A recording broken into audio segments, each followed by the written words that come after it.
그 스릴러 영화 중에 브라티슬라바에서 벌어지는 약간 B급 감성의 스릴러 영화가 있는데, 그 영화 때문에 브라티슬라바 관광 측에서 그 영화사를 고소했다는 풍문이 있기도 하더라고요.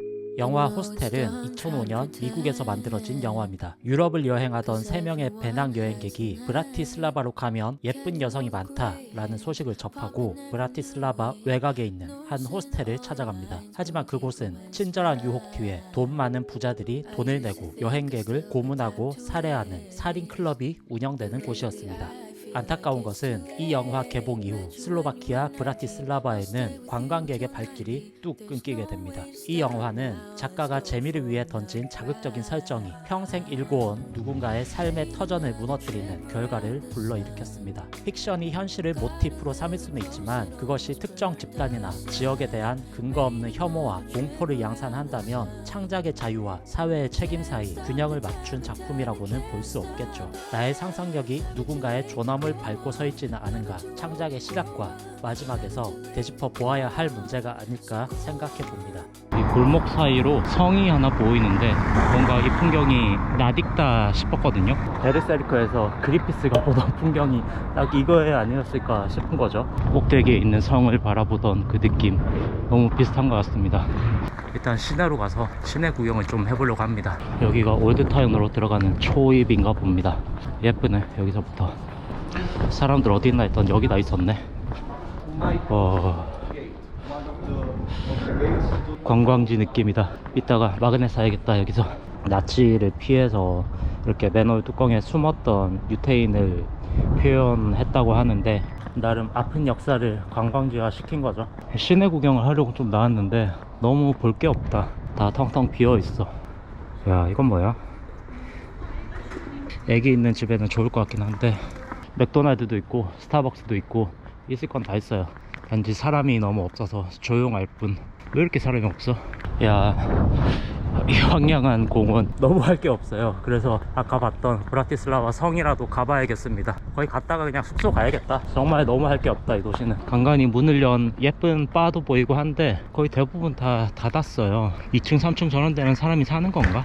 오피스 포 렌트 붙은 거 보니까 비어 있는 것 같아요. 와, 이거 뭐야? 여기서 보니까 더 멋있다. 성이 또 그리피스가 바라던 성 같다. 올라가는 길도 뭔가 낭만적이야. 이야, 계단 끝에도 동네가 멋있다. 여기로 못 건너네. 근데 여기 부산의 금정구에 약간 이런 느낌 나는 동네에 있는데, 아씨, 건너가야 되는데 괜히 올라왔네.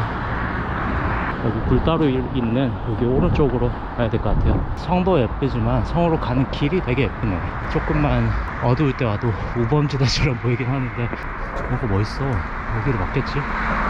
여기 삥 뜯기기 최고 좋은데, 학창시절에 삥을 많이 뜯겨와서 이 묘한 쎄함을 알거든요. 아, 힘들어.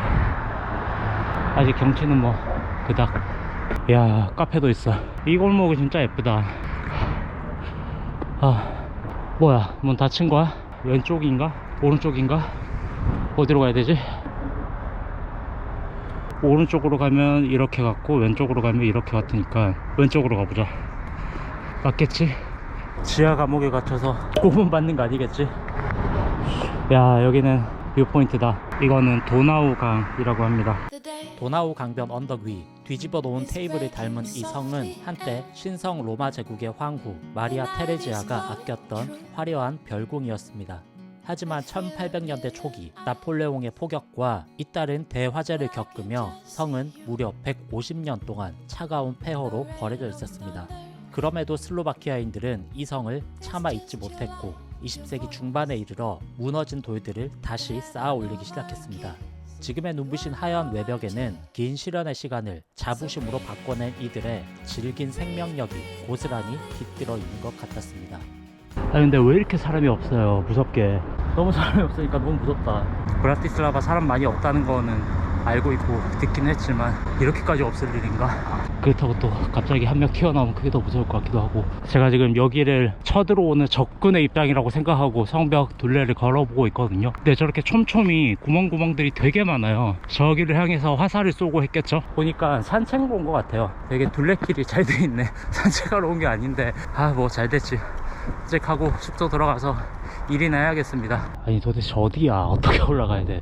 뺑글뺑글 지금 몇 바퀴째야? 이 계단이겠지. 여기를 마지막으로 걸어본다. 아씨 뭐야 막아놨잖아. 드디어 올라왔어요. 근데 궁금한 게 아까 이 계단을 못 올라왔거든요. 그래 여기를 닫아놓은 건 알겠어요. 옆에 이 문은 뭘까요? 바로 절벽인데 뭐 하는 문일까? 참 알 수 없는 거 투성이야. 그러니까 이 문이거든요. 바로 밑으로 떨어져 있는데 옛날에는 여기가 정문이었으려나? 말이 두 다리를 들고 있는 걸로 봐서 전장에서 전사한 사람 같은데 왕으로 보이고 왕관을 하고 있는 걸 보니까. 유럽 여행 중 동상을 보는 간단한 팁을 하나 드리자면요. 기마상의 말 발 모양은 그 인물이 어떻게 죽었는지를 알려주는 일종의 암호문인데요. 말의 앞발 두 개가 다 들려 있다면 전쟁 중에 명예롭게 전사한 사람을 의미합니다. 말의 발이 한쪽만 들려 있다면 전쟁에서 부상을 당했거나 그 후유증을 가진 채 죽은 사람을 의미합니다. 그리고 네 발이 모두 땅을 딛고 있다면 침대에서 평온한 죽음을 맞이한 사람을 뜻합니다. 물론 모든 동상이 이 규칙을 엄격하게 지킨 건 아니지만 이 작은 법칙 하나만 알고 있어도 무심코 지나치던 광장의 풍경이 조금은 더 재밌게 읽히지 않을까 합니다. 아유 저 비둘기들 저 위에만 내려앉아가지고 허옇게 된 거 봐요. 똥오줌 같은 것들 저기 엄청 싸나봐. 화려하고 웅장한 이웃나라들을 보고 왔더니 브라티슬라바는 상대적으로 소박하고 아담하게 느껴졌습니다. 그러나 그 소박함이 뜻밖의 안정감을 가져다 주기도 했습니다. 꼭 봐야 할 곳들이 빼곡한 리스트를 쥐고 쫓기듯 걷는 대신 목적지 없이 굴복을 헤매도 결코 길을 잃지 않을 것 같은 그 아담하고 소박한 마을의 모습이 마음을 편안하게 해주었기 때문입니다. 덕분에 안락한 로비가 반겨주는 호스텔에 머물며 여행 중 모처럼 밀린 작업들을 처리하는 여유로운 시간을 보내기도 했습니다. 호스텔 다 왔습니다. 30분 걸려서 왔네. 노트북 막 꺼내왔고요. 일이나 좀 하면서 쉬어야겠습니다. 여기 로비 괜찮아. 콘센트도 있고. 브라티슬라바는 별로 할 일이 없어서 하루 잠깐 봤다가 호스텔에서 주로 일을 하고 있고요. 그나마 얘랑 친해져서 제가 여기 앉아있으면 항상 제 옆에 와서 눕더라고요. 고양이 집사인 걸 알아보나봐. 무방비한 고양이.